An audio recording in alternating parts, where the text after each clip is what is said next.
Think about a situation where you are living in a place for a long time. Your father, grandfather, your ancestors, everyone was living in that area for a long period of time.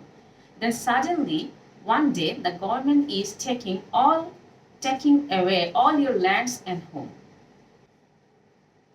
In 1983, the province of British Columbia issued a license to carry lumber to cut trees inland that included remote central British Columbia territory, which was claimed by the Chowdhury band of Tsilhqot'in. The Tsilhqot'in area, semi-nomadic group of First Nations people who had lived in the area for centuries, managing these lands and repelling invaders. The Chowdhury blockaded the area, preventing carrier from logging. The company conducted unsuccessful negotiations with provincial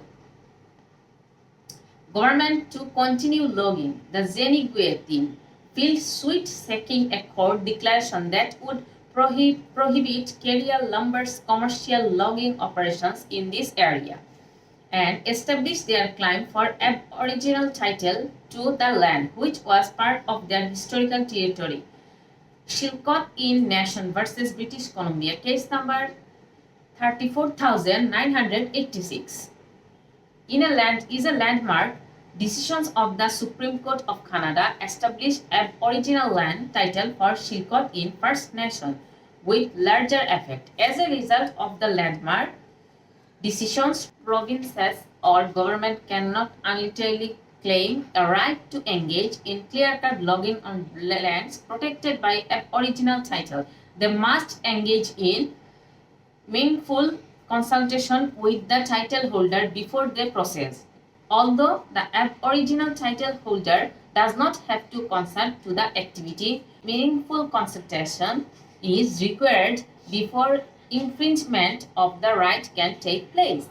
A trial in the lower court, which lasted 5 years, both the federal and provincial governments opposed the title claim. The trial judge applied a test for aboriginal title that examined whether the Chowdhury regularly and exclusively used the sites or territory within the claim area.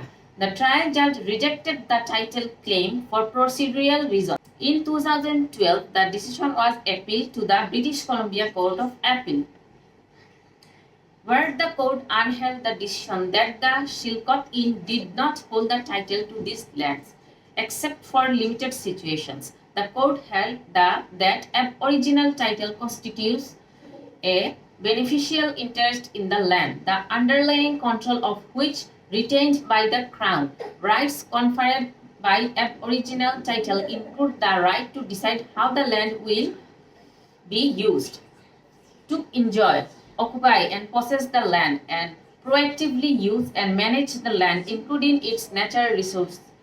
But the court set out a sparrow-style mechanism by which the Crown can override aboriginal title in the public interest. Number 1. The Crown must have carried out the consultation and accommodation. Number 2. The Crown actions must have been supported by compelling and substantial objective. And number 3. The Crown's action must have been consistent with the fiduciary obligation to the aboriginal body in question. In my opinion, this is a very significant case. This case ensures indigenous rights not only in Canada but throughout the whole world. This case is often used as a reference whenever something similar takes place. Thank you.